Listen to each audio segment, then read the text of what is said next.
Welcome to another video of great potential but failed. The game on today's episode is Ascent.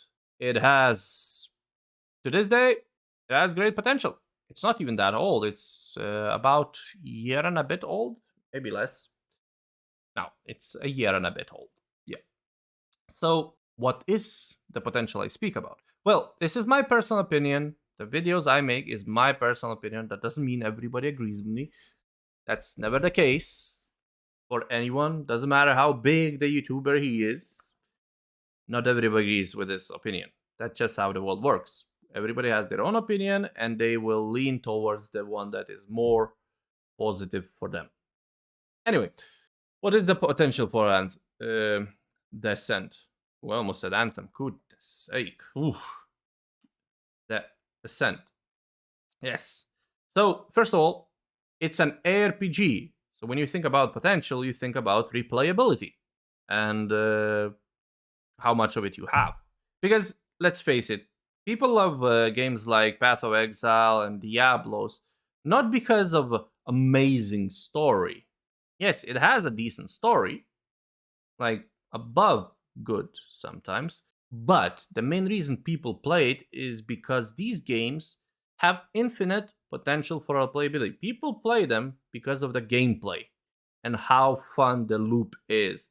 How fun is to get rewarded for achieving certain things. This game has all the aspects needed to be a successful ARPG on top of all the lists.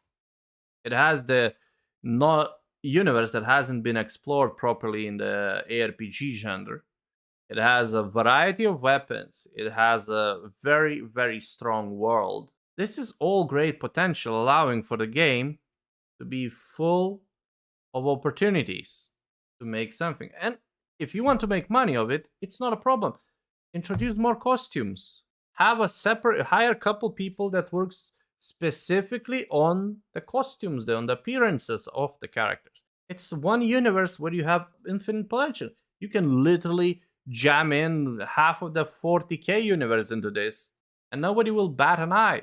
So, that being said, it's sad to see they're not going into that direction. Instead, what they're doing is they're making this we're abandoning the boat kind of move, where they're just like throwing out some small DLCs they sell, like costumes, which is a very weird way to do it. Instead, put all that time into building a cash shop, put it in there, and the people playing will provide you finances to maybe support the game and introduce more stuff. And then they released the latest DLC, which was extension to the story. It was extremely bare bones and barely added anything to the game, if anything at all. I even say this was just a band-aid to calm people down who were asking, like, if you say to be continued, there has to be continued, right? Well, that's your to be continued.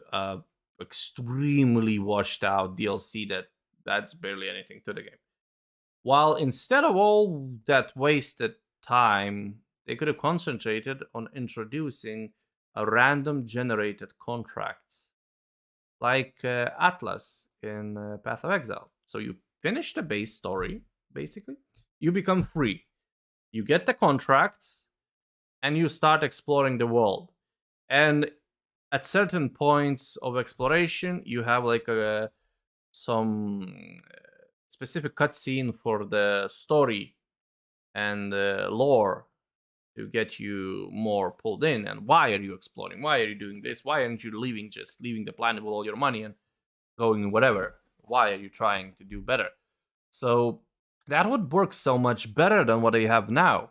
That would actually add the game the required longevity and required finances to be as big as it wants to be.